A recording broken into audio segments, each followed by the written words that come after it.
আর friend দেখো চলে এসেছি এখন দীঘার পুরীর মন্দিরে। দেখছি উপরেরটা হচ্ছে অনেক বড় চূড়া আর সাইডে ছোটো ছোটো চূড়া করেছে। এটা হচ্ছে মেন গেট। ভিতরে দিচ্ছে প্রবেশ করতে দিচ্ছে না, কিন্তু তাও আমি তোমাদেরকে আশেপাশের পরিবেশগুলো এবং মন্দিরের মানে যতটা সম্ভব সব দেখাবো তোমাদেরকে। এই দেখো এই সাইডে জয় জগন্নাথের দুটো মন্দির রয়েছে, ঠাকুর রয়েছে, দেখে নাও।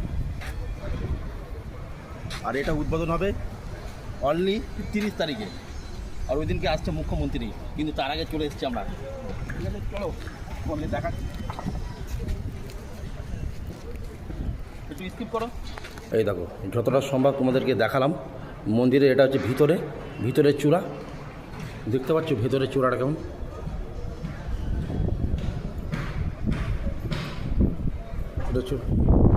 অসাধারণ, অনেক দিন ধরে করছে, প্রায় কয়েক বছর হয়ে গেছে। হ্যাঁ, আর ওইটা হচ্ছে সব থেকে বড় চূড়া, দেখতে পাচ্ছ সব থেকে বড় চূড়া ওইটা। আজকের দিনে লোক এসছে মানে কম এসছে, কিন্তু 30 তারিখে লোক এখানে লাখ লাখ লোক আসবে, যেহেতু ওই দিনকে মুখ্যমন্ত্রী আসছে বলে কথা। এই দেখো ভিতরে কেমন পরিবেশটা লাগছে, দেখো অসাধারণ লাগছে, অসাধারণ অসাধারণ অসাধারণ লাগছে, দারুণ দারুণ।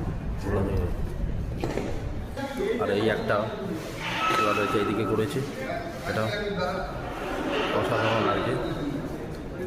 বলো তোমাদের কেমন লাগছে, অবশ্যই বলবে কিন্তু। দারুণ দারুণ লাগছে একদম। এই রোদ্দুরের মধ্যে এসছি, লোকজন এসছে অনেক দূর দূর থেকে।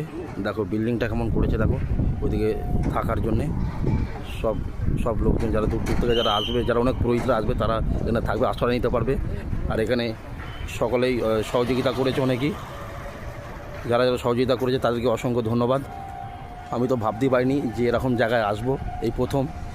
আমার আগে এসছি অনেকবার, কিন্তু এরকম সুন্দর একটা পরিবেশের মধ্যে, দীঘার মধ্যে এরকম একটা দারুণ একটা মন্দির, যেহেতু জয় জগন্নাথের মন্দির উদ্বোধন হয়েছে, খুব ভালো লাগছে।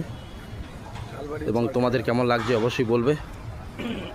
আমি আস্তে আস্তে দেখাচ্ছি এদিকে পরিবেশগুলো, গাছপালাগুলো দারুণ অসাধারণ লাগছে। ওদিকে পরিবেশটা দেখো, অসাধারণ লাগছে।